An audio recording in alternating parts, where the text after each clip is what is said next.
Indian football association দেশের সবচেয়ে ঐতিহ্যশালী সংস্থা, কিন্তু সেই সংস্থাই যখন তার অ্যাফিলিয়েটেড ক্লাবের পত্রবাহক হয়ে ওঠে তখন তা নিয়ে তো প্রশ্ন উঠবেই, এবং তাই নিয়েই তুলকালাম হয়ে গেছে গতকাল দিল্লিতে এআইএফএফ এর সভায়। আইএফএ সচিব অনির্বাণ দত্ত একটি চিঠি নিয়ে গিয়েছিলেন।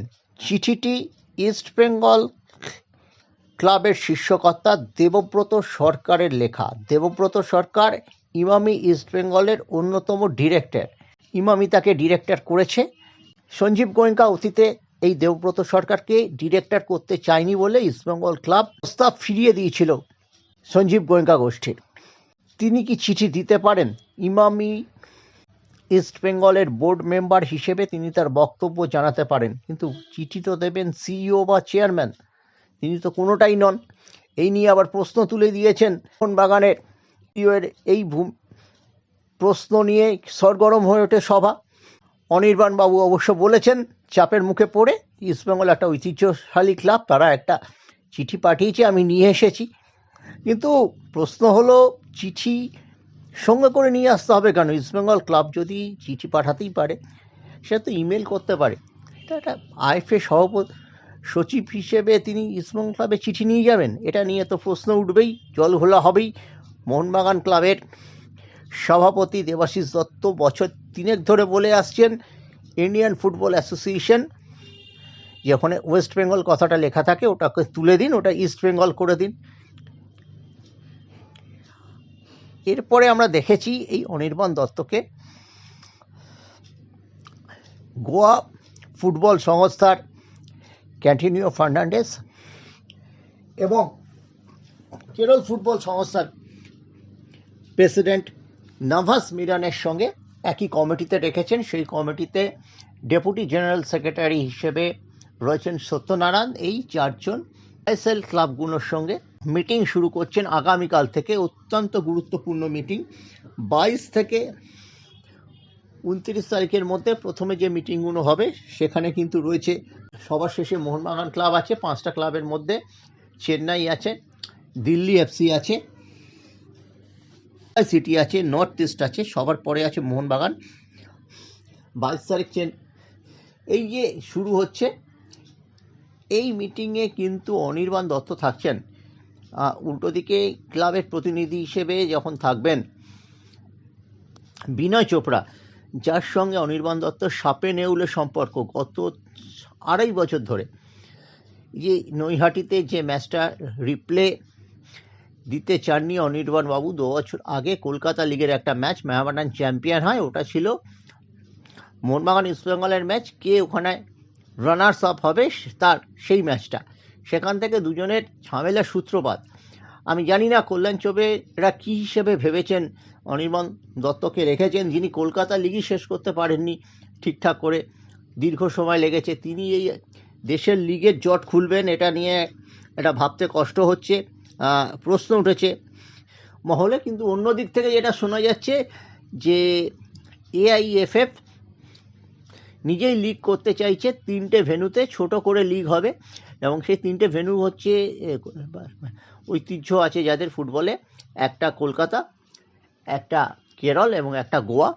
তাই জন্যই অনির্বাণবাবুকে গুড ফেতে রাখার জন্য এই লিগ, যেখানে এলওসি হিসেবে আইএফএ কাজ করবে। খুব ভালো কথা, আইএফএ যদি কলকাতায় আইএসএল হবে এবং সেখানে যদি বড় ভূমিকা নেয়, এলওসি হিসেবে কাজ করে, মোস্ট ওয়েলকাম। এই তার জন্যই রাখা হয়েছে। এবং 10 কোটি টাকাটা যে ইচ্ছা করে লিখেছিল ক্লাব জোট, সেটাও কিন্তু প্রমাণিত। 10 কোটি টাকা মানে রিলায়েন্সের কাছ থেকে 50 কোটি পাচ্ছিল, সেটা বেড়ে প্রায় 60 কোটি 62 কোটিতে গিয়ে দাঁড়িয়েছিল। সেইখান থেকে অল ইন্ডিয়া ফুটবল ফেডারেশন যে টেন্ডার ডেকেছিল সেখানে 37.5-এ নেমেছিল তারা। সেখান থেকে ইচ্ছা করে 10 কোটিতে নামানো হয়েছিল, যে যাতে ফেডারেশনই লিগ করতে বাধ্য হয়। এটা পাল্টা চাপ ছিল। কোন চ্যানেল কি বলেছিল যে সবুজ সংকেত মিলে গেল গত পরশুদিন, এই সেরকম কিছু ব্যাপারটা ছিল না। এটা প্রেশার এবং পাল্টা প্রেশারের খেলা চলছে। আর কল্যাণ চৌবে একেবারে দেশের ফুটবলটাকে যে তুলে যাচ্ছেন, সেপ্টেম্বর মাস পর্যন্ত থাকছেন। আবার শোনা যাচ্ছে তিনি নাকি ভেতরে ভেতরে ক্যাম্পেনও করছেন যে আমি আবার দাঁড়াবো। উনি ইস্তফা দেবেন না, ইস্তফা দিলে আর দাঁড়াতে পারতেন না, টার্মটাকে শেষ করতে হবে। আবার উনি সেটা ভবিষ্যতে জানা যাবে, যদি ক্লাব সব স্টেটের প্রতিনিধিরা চায় তার ক্যাম্পেনে আবার মোহিত হয়ে, তবে সেটা হবে। কিন্তু সেটা দূরের কথা, কিন্তু তিনি সহজে গদিতে ছাড়বেন না। এটা একটা লিগ কোনো ক্রমে একটা হবে, এই 3টে ভেন্যুতে হওয়ার কথা যাচ্ছে। দলের সংখ্যাও নাকি কমানোর কথা হচ্ছে, কিন্তু ইন্টার কাশি ছাড়বে না, কেস করবে। মেহমানা স্পোর্টিংও কী করবে আমি জানি না।